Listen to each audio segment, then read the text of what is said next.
Coming up, Debbie and I are going to discuss the Democratic Party. We hear very often from Robert F. Kennedy Jr. and others, the Democratic Party isn't what it used to be. The Democratic Party has departed from its roots. But what are those roots? Debbie and I are going to dive into the Democratic Party from its beginnings, going all the way back to the 19th century. We're going to trace those roots of the Democratic Party and answer the question, who are these Democrats? Hey, listen, if you're watching on Rumble or YouTube, listening on Apple, Google, or Spotify, please subscribe to my channel. This is the Dinesh D'Souza podcast.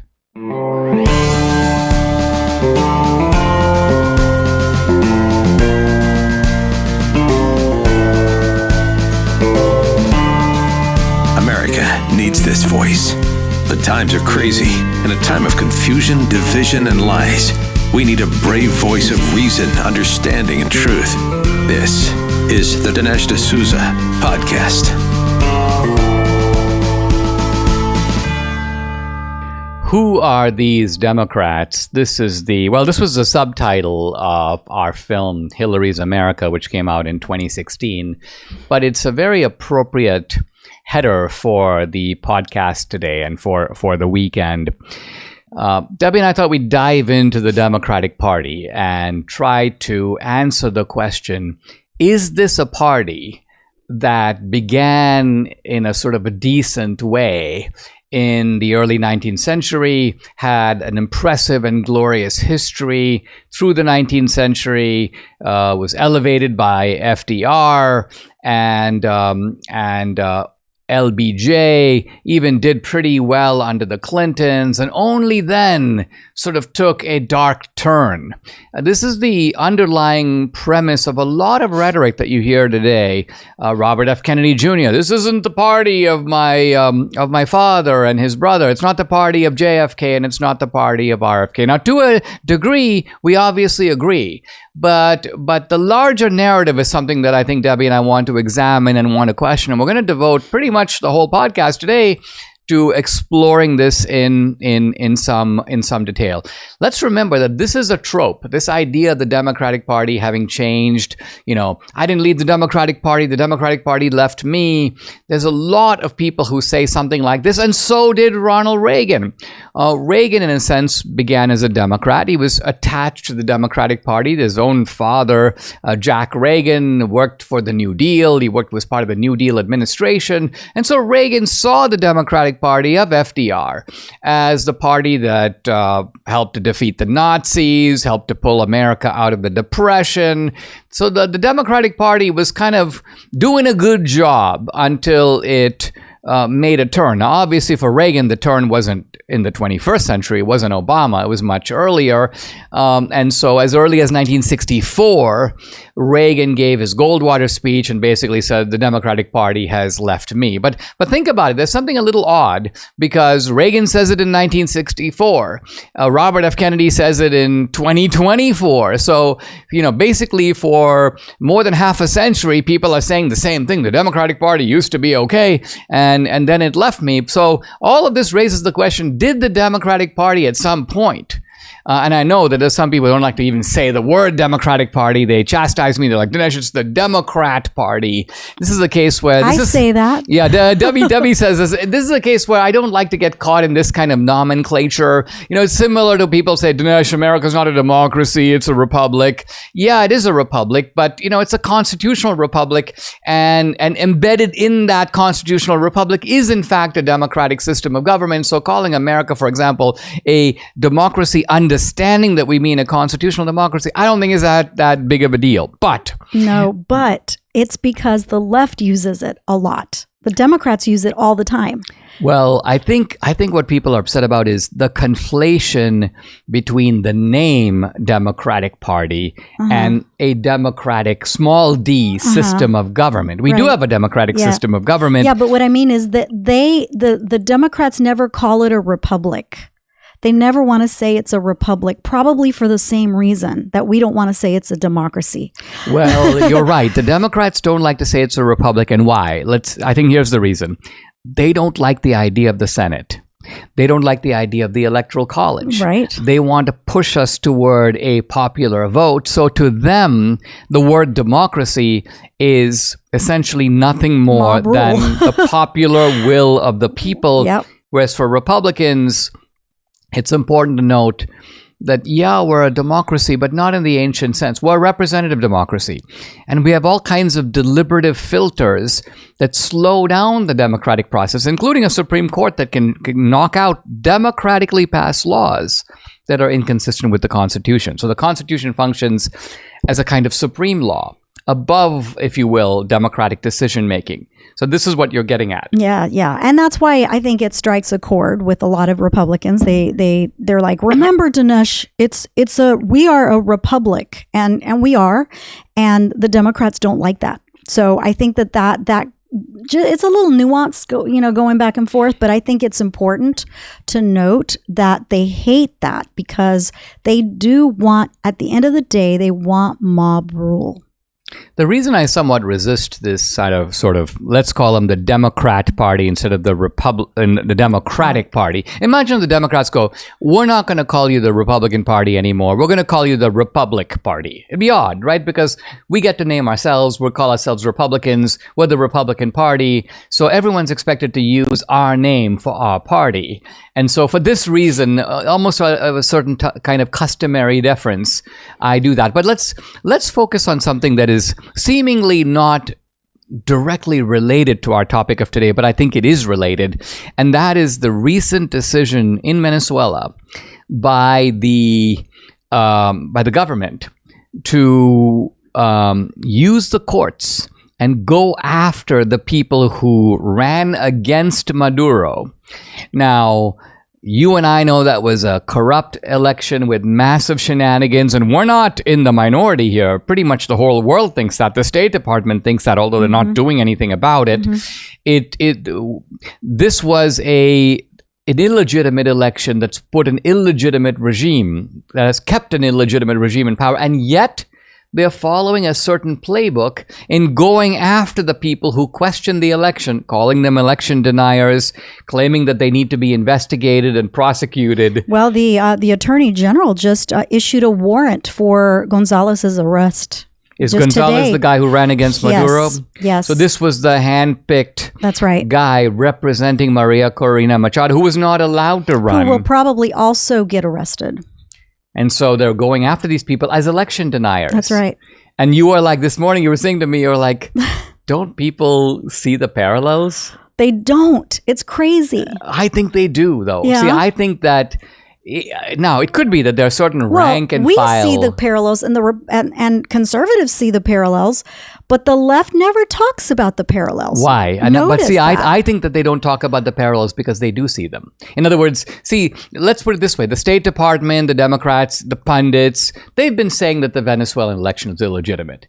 So if now they say there's an illegitimate regime in Venezuela, and guess what? It's going after its opponents. It's trying to demonize them. It's making legitimate questions that they're raising about the election seem illegitimate. They're trying to lock up their opponents, which is exactly what we're trying to do here in America. Exactly. They don't want that parallel to. So as a result, they keep mum. They keep silent. Yeah. Not because they don't know, because they do know. Think of it. If they really didn't know it, they would be indignantly denouncing what's happening in Venezuela and writing articles about why it's not the same as what's happening in America. Not the same, all Not caps. the same. But they don't do that, right? Have you seen a single article? It is the same. Because it is the same. Yeah. And so that burden of proof is so high for them. And the parallels are so glaring that they've got to see. This is a case where it's I call it the argumentum ad ignorantium, the argument that relies on the ignorance of the audience. So we don't say anything. We just hope the ordinary American is so mind-numbingly stupid that guy will go, we really oppose the stuff that's happening in Venezuela. They're trying to lock up the opposition with no application of that principle here. Yeah. Right? Yeah. No, it's like we're living in a parallel universe, really. I mean, it's just bizarre to me. It really is. And you know that for years, decades, I've been saying this nonstop. No one listens, but I've been saying it for a long time, that the parallels are so incredibly similar that it's almost like Venezuela is a little microcosm of America. Well, the reason this is so important, I think, is because, and the reason we talk about Venezuela probably more than we do about, let's say, other tyrannical regimes, is it's not just because you're from Venezuela. The reason is this. The Venezuelan model is the one that we are importing. Yeah. Not any other model. We're not importing the Chinese model. There might be some elements, social credit scores, we need to worry about those coming here from China. We're not importing the Soviet model. We're not importing directly the Cuban model or the North Korean model. But the Venezuelan model, which is tyranny masquerading as democracy. Exactly right. Rigged elections masquerading as rule of law.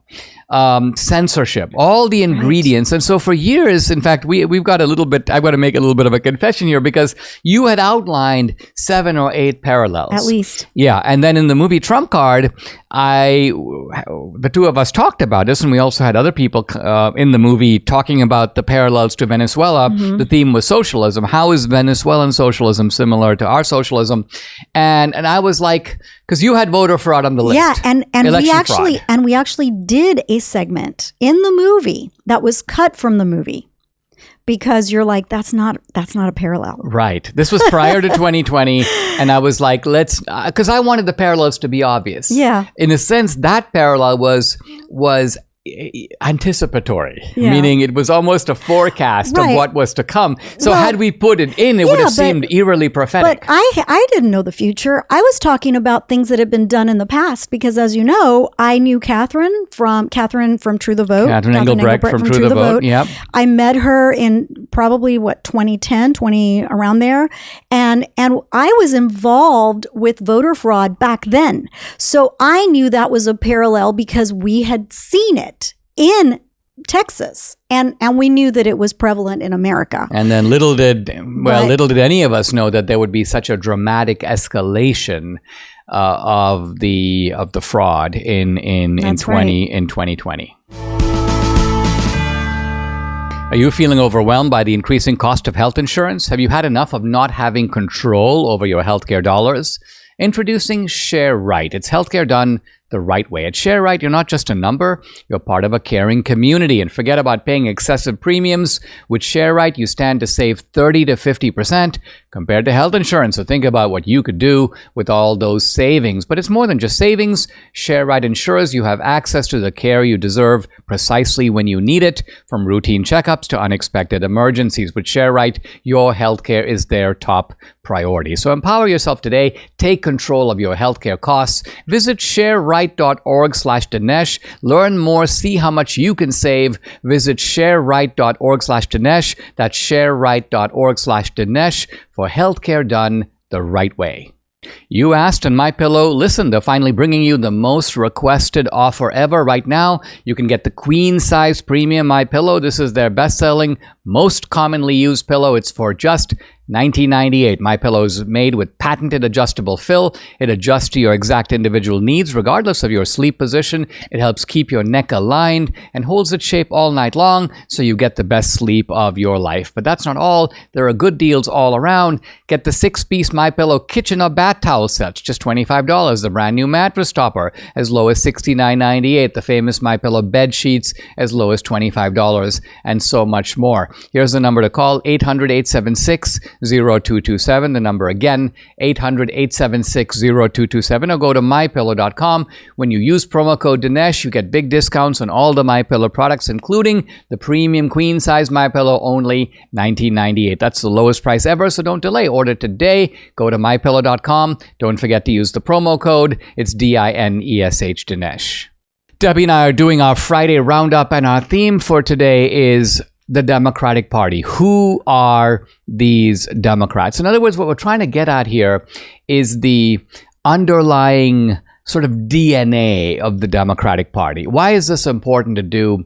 Because it's becoming increasingly clear, and maybe you can weigh in on this, honey, is that I think that in earlier eras, let's say the Clinton era, and go further back, even with Jimmy Carter or even earlier, Kennedy, Truman, it seemed pretty clear that those guys were running their party. They were the leading figure and they were in charge. Nobody doubted that Clinton, for example, was appointing Rubin at Treasury, appointing Robert Reich at Labor. Clinton was calling the shots. He was in charge.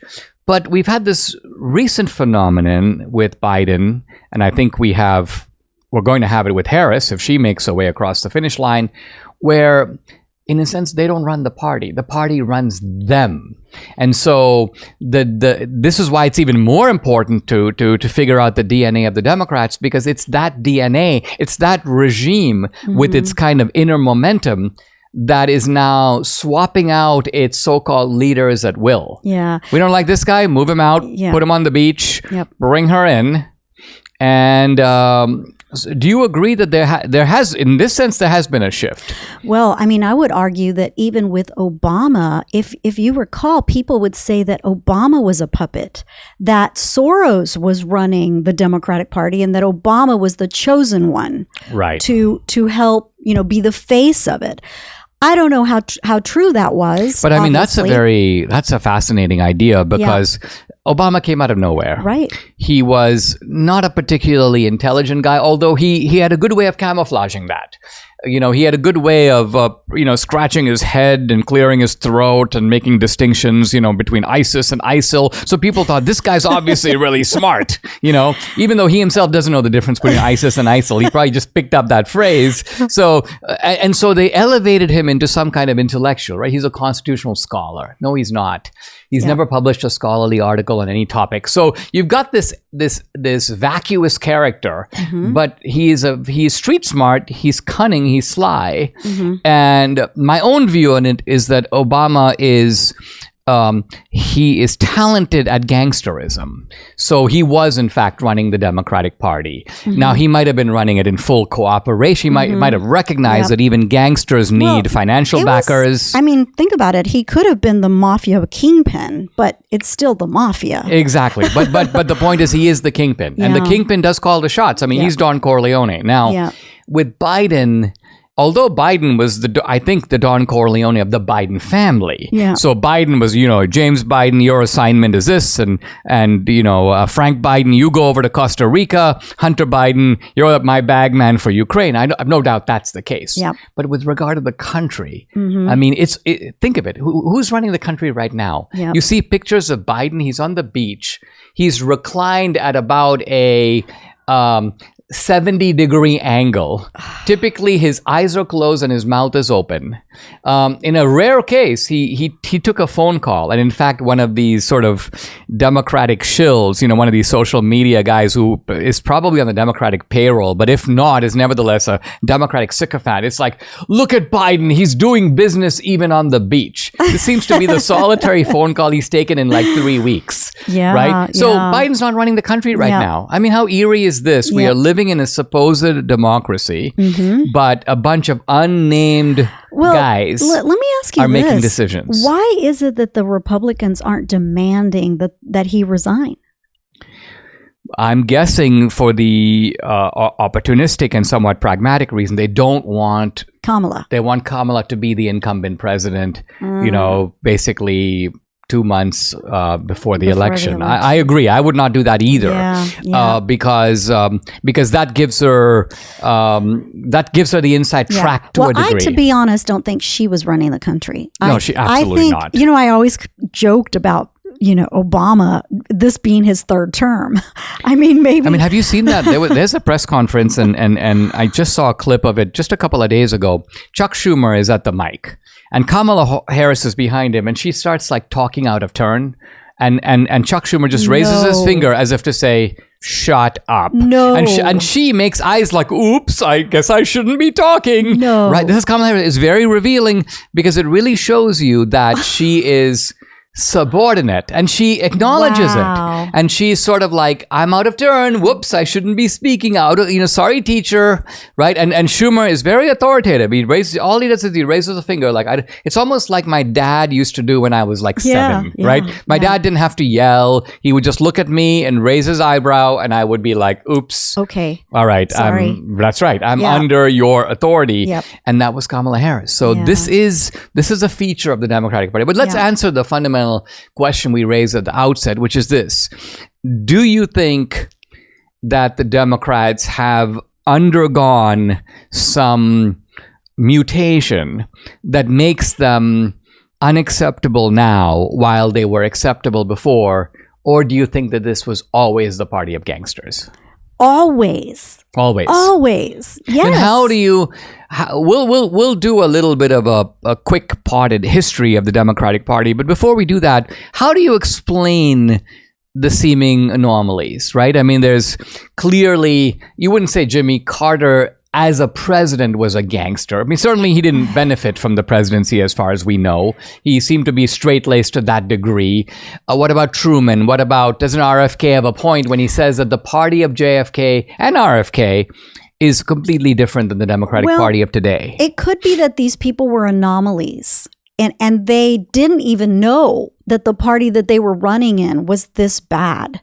I mean, it could be, right? Yes. Because think about it. JFK was very anti-communism, right? Right. And the Democratic Party is pro-communism. They're pro-socialism. They're pro-communism. Right. But that's not the party that he thought he was in, right? So it could very well be that Truman and JFK and Jimmy Carter just so happened upon this party that fooled them to believe that it was the party of the poor, the party, of the little guy.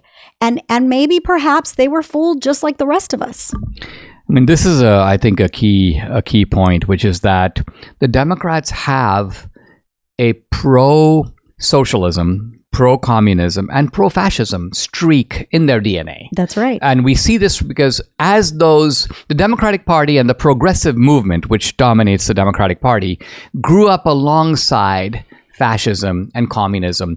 And legions of leftists and Democrats were entranced by communism. I mean, McCarthyism wouldn't even be a phenomenon if there weren't tons of communists in government, in the State Department, in other high institutions of government. And these were Democrats. These were leftists. And they thought the Soviet Union was further ahead in history than America. Many of them admired Mussolini. A smaller number admired Hitler. They admired fascism in its various forms. So JFK, what you're saying is JFK comes into that party. He doesn't represent that wing of the party. But nevertheless, the party had that in its DNA even before JFK. In other words, the point you're making is the Democrats weren't anti-communist through JFK, and then they swung and became pro-communist now. They were kind of pro-communist from the beginning. And JFK just didn't fit the mold. And I mean, here I am being conspiratorial, but that could be why they took him out. JFK. Yeah. Well, I mean, you're not being conspiratorial in the sense that I think there are, look, his own nephew, RFK Jr., is raising serious questions about what happened to JFK. And while for some time, after the Warren Commission, in other words, after they decided, it was a lone shooter, there was a subsiding of the question of what really happened, but that was never fully settled. This commission was just aimed at sort of almost taking an open question and closing it. So that is and I think that one of the things that RFK Jr. wants to do, and he might be able to do it through a Trump administration, is open all those files. Wow. And have that information be aired. I mean, I got to say, with RFK, this guy gets better by the day. Yeah. Right? Yeah. I mean, he's almost following a path that we've seen with others. We've seen it with Elon Musk. Elon Musk starts off, well, I'm for free speech, and that's pretty much the main thing I'm for. Then I'm a moderate Democrat. The Democrats are getting a little too immoderate for me. Then I got to be for Trump, and now he's full-fledged for Trump. Full-fledged. And I think RFK has followed the same journey. Started out, I'm sort of good on a couple of things. I'm really good on COVID. I'm really good on the police state. I'm raising questions about free speech. I'm against mass surveillance. But he was a conventional Democrat on many other issues. Yeah. And now I see most recently he's taking on the issue of election fraud. I mean, who knows? He may switch parties altogether. He moves into the independent zone. Yeah. But think of it. A Trump endorsement opens the door. And think about it. If RFK Jr. becomes a cabinet official in the Trump administration, don't you think he would become a Republican? I think he would. He could very well be one. Oh, he can still stay as a Democrat if he doesn't want to, but I think there's a good chance that he will. Let's go to the root of the Democratic Party. Let's pick it up when we come back and talk about how this party was created as a defender of slavery, not just in the South, but also in the North. Guys, if you'd like to support my work, here's the best way to do it. Become an annual subscriber at my Locals channel. I post a lot of exclusive content there, including content that's censored on other social media platforms. On Locals, you get Dinesh Unchained, Dinesh Uncensored. You can also get to know me better. I post family stuff and personal stuff on there. And on Locals, you can interact with me directly. I do a live weekly Q&A every Tuesday. No topic is off limits. I've also uploaded some cool films to Locals. It's Dinesh's movie page up there. 2000 Mules is up there. The film that came out last year, Police State, and of course the new film will be up there, and you're going to want to see that. If you're an annual subscriber, you can stream and watch this movie content for free. It's included with your subscription. So check out the channel. It's dinesh.locals.com. I'd love to have you along for this great ride. Again, it's dinesh.locals.com.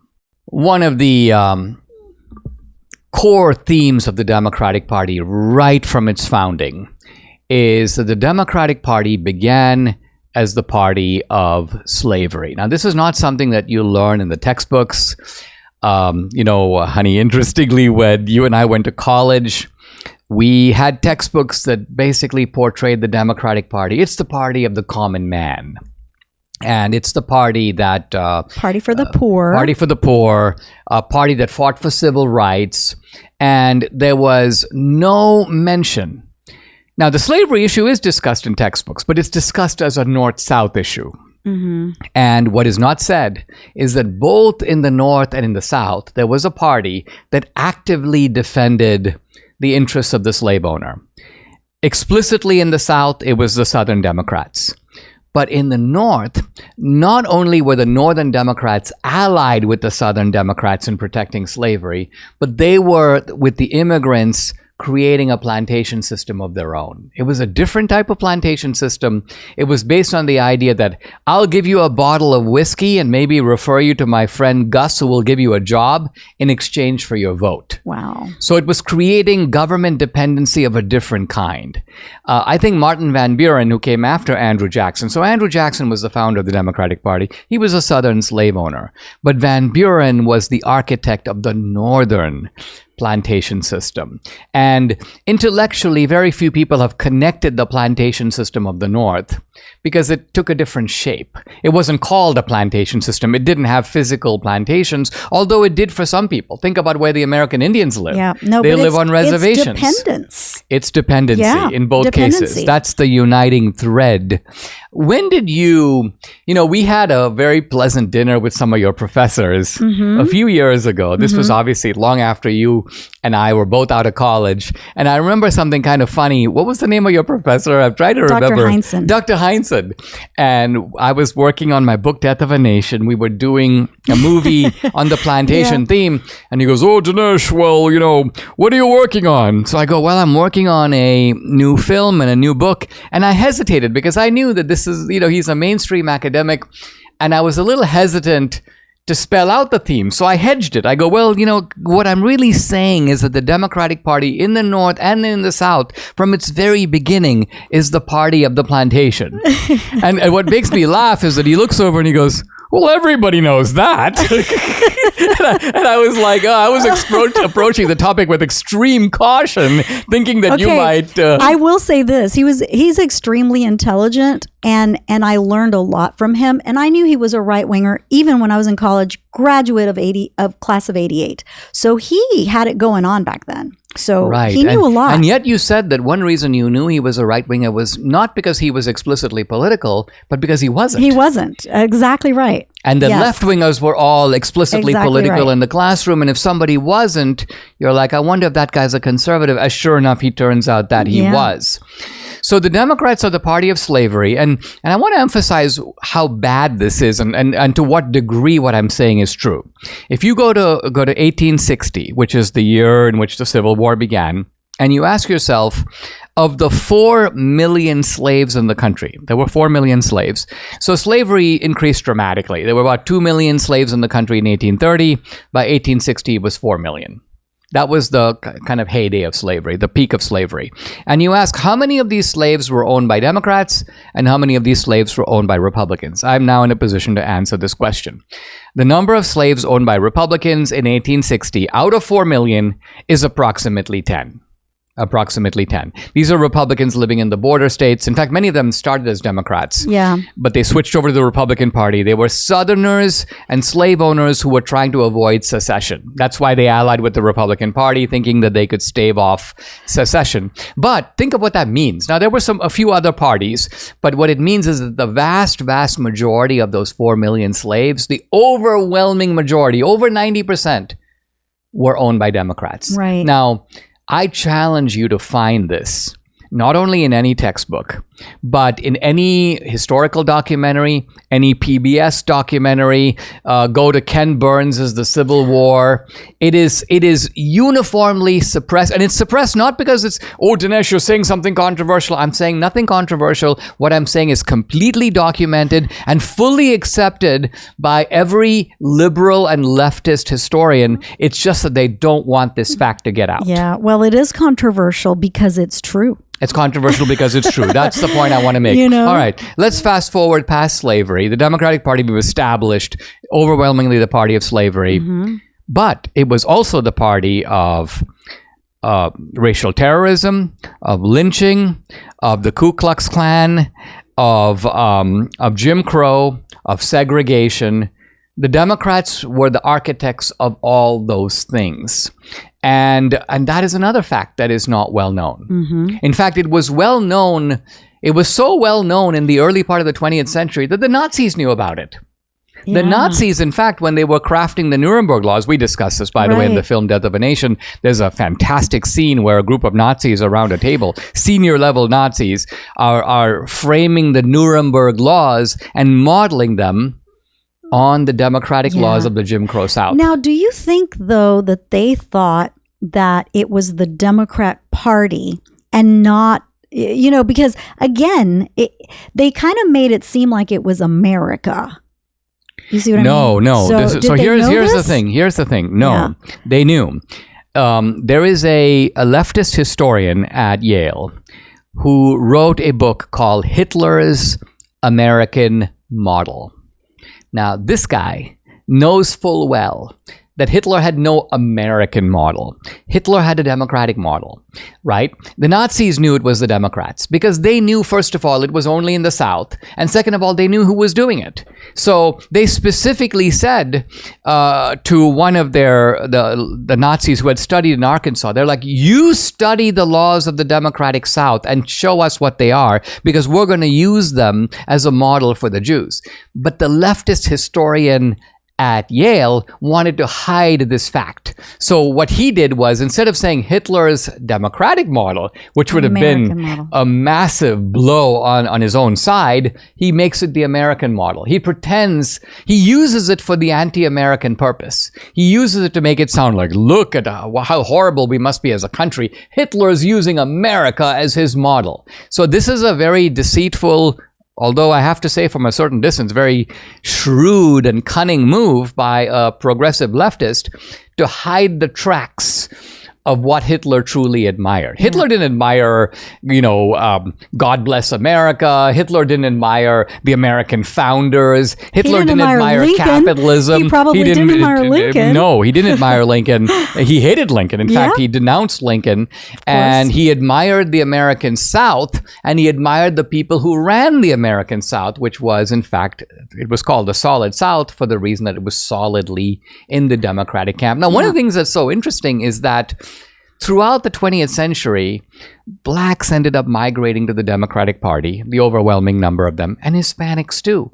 So here you've got a party creating plantations in the North and in the South, and yet you have minority groups that are going to be exploited under this system voting for those parties. I mean, that becomes a kind of supreme irony. It is, but that's the dangling of the candy, really, because sometimes people want to be taken care of, and they feel that, okay, well, this party, maybe they had a really bad history, but now they're offering us goodies. Now they're offering us a chance to have something. And they not realizing that they're making a deal with the devil. It's almost like after slavery, a plantation owner says to the newly freed slaves, hey, listen, I did whip you, and I did mistreat you, and I did sell off your wife, and I sold off your kids.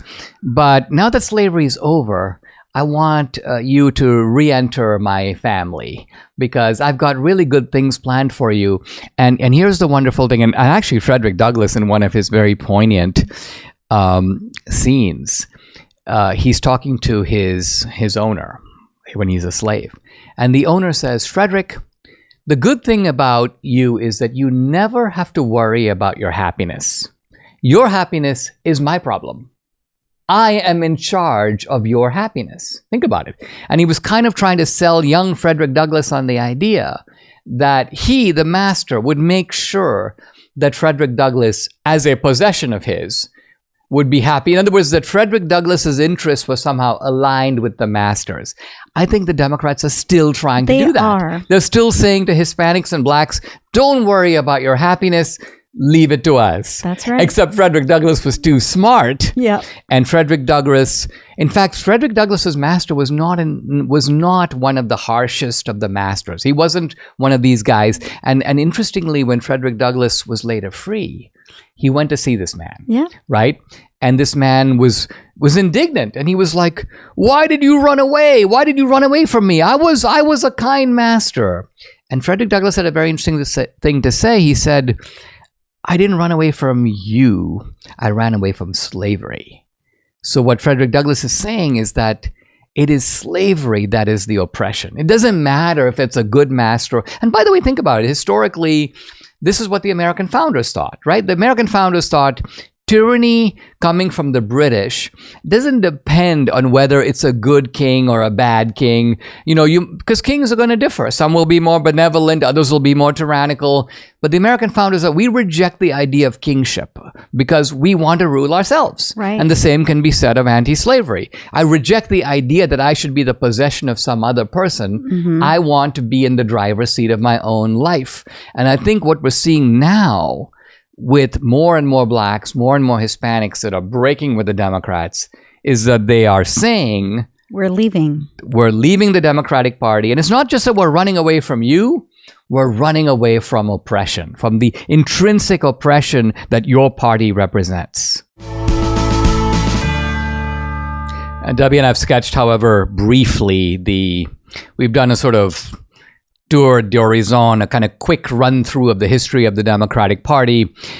We want to come to the Democratic Party of the present, and you were just drawing my attention to an article, which was, what's it about? How to teach your kids? Yeah, so this is Understanding Democrats, a kid-friendly guide to political parties in the United States. And it's a school tube, so it's on YouTube. And it's basically propaganda for the Democratic Party. Let's go through some of it. It'd be fun. So, it says, have you ever heard your parents talking about Democrats and wondered, what are they talking about? Don't worry, you're not alone. Politics can seem confusing, but it's actually pretty simple once you understand the basics. Let's break it down. And they go, what exactly is a Democrat? Imagine you and your friends are trying to decide what game to play. Some of you may want to play tag while others prefer hide and seek. A political party is kind of like a big group of friends who have similar ideas on how things should work. And then it basically will say the Democratic Party is super old. It's been around for over 200 years. Just like people change over time, so have the Democrats. They haven't always agreed on everything, and their ideas have evolved throughout history. Today, get this, Democrats are known for wanting to help people, especially those who need it the most. They believe in things like making sure everyone has health care, protecting our planet, fairness for everyone. I mean, I think it's interesting. Not surprising, of course, that these digital platforms are using their sort of weaponry to do straight out propaganda, right? Because there's no discussion, there's no debate, there's no effort to contrast what Republicans and Democrats believe. So, for example, if you wanted to highlight who Democrats are, you would give examples. Like, let's say, for example, you and I sometimes use the Thanksgiving example, right? You and I are 7 years old. We go out to collect candy. You collect 2 bags. I collect 4 bags, or vice versa. Right. And we've made the effort. We've gone, knocked on the doors. I maybe stayed out later and went to more doors. I have 4 bags. You have 2 bags. So now the question is, how is this candy to be allocated, right? So the Republican solution is he who did the work keeps the benefits. So let's just say in theory that I should now keep my 4 bags of candy, you keep your 2. The Democrats think, no, forcibly 1 bag should be taken from me and given to you so we both have 3. So framing it this way, the child will go, well, which do I agree with? In other words, we have a choice between the 2 parties, but they don't do that. They use vague words like fairness as if it's obvious what's fair. Exactly. Whereas it's not obvious what's fair. Yeah. In fact, there are sort of competing doctrines of fairness. I want children to know what's fair. Because, as you know, that's how I taught my kids the differences between the 2 parties. It was Halloween. And their candies were to be divided. Go back to the neighbors, divide your candies, and what do I keep? Oh, just keep 2, that kind of thing. And give some to the kids who never went out at all. And so, again, trying to teach them what it is that they advocate for and what we advocate for. I also think that the fundamental premise that this is what parties ought to be, meaning they ought to be collections of people who share certain principles. I don't think that today's Democratic Party is like that at all. Yeah. It operates more like a criminal gang or syndicate in which people are brought into the system and they get defined benefits. The benefits could be social prestige, they could be influence, they could be access. So think of media reporters. They don't make that much money, but they're given enormous access and they have a lot of influence. Mm-hmm. Think about a guy like Mark Cuban. He has a lot of money. He doesn't need money from the Democrats, but he needs social prestige. He needs acceptance. He needs to be in the right box at the Lincoln Center. Mm-hmm. He gets all. The Democratic Party has the power to confer that. And then, of course, the Democratic Party has to become a money machine for leading Democrats so that they can all run a racket. So when they get out of politics, they're all multimillionaires, which has happened. Mm-hmm. With the exception, you have to go back to Jimmy Carter to when that didn't happen. Yep. But look at the Clintons, look at Obama, look at Biden. I'm sure Kamala Harris is just salivating over the idea that I'm going to end up with $100 million one way or the other, whether it's money sent to Ukraine that makes its way back to me, or whether it's money from lobbyists, or whether I get a Netflix deal. The modes of compensation differ, but it's a racket all the way through. And I always say that this is also a parallel with Venezuela, because talk about Maduro, because not everybody knows that Hugo Chavez, as you know, came in, rallying for the poor. I'm going to do this and this and this for the poor. I'm going to give you free housing. I'm going to make it affordable for everyone. I'm going to, take you out of poverty, all those things. All the while he was actually just making himself rich. Looting the country. He became a billionaire. By the time the man died, he was a billionaire. He had a net worth of $2 billion. And so he was a hypocrite because he made money off the backs of the people. And when you think about it, when people demonized, look, I don't like Romney, but when they demonized Romney for being rich, Romney was like backtracking, like, oh, well, I'm, very defensive. yeah. But the thing is, Romney made money the right way. He didn't use government to make money. Right. Same with Trump. Look at Trump. Trump's a billionaire. He did not use the government to make money, but all of the millionaires that were in government, that made money in government, were all Democrats, if you think about that. I mean, it's fair to say, I think, that this is, there are some sins that you see in common with Republicans and Democrats. Democrats may do them more, but Republicans do them also. But one sin that is not in common between the two is I cannot think of a Republican president in living memory and even beyond, who has financially benefited from office. Eisenhower didn't, Nixon didn't, Reagan didn't, neither of the Bushes did, and Trump, we know, lost money. So Trump doesn't take a salary and he loses money. By contrast, look at the Democrats who have almost uniformly enriched themselves, at least going back now to Clinton. Starting with Clinton over the past quarter century, Democrats have looked at government as a way to make the kind of money they could never have. Think of Obama. This is a guy who never had a job of any kind in the private sector. He's a failure at everything he's attempted, but is able to leverage governmental power. But he's also the media darling, right? So pop culture loves him. Hollywood loves him. Right. And so the very people that say, oh no, we're for the little people, all of a sudden become super rich and famous. I mean, it used to be the case. Now, there are some, when we talk about parties, there are some shifts with Republicans and Democrats. The Republicans are becoming more obviously a working class party.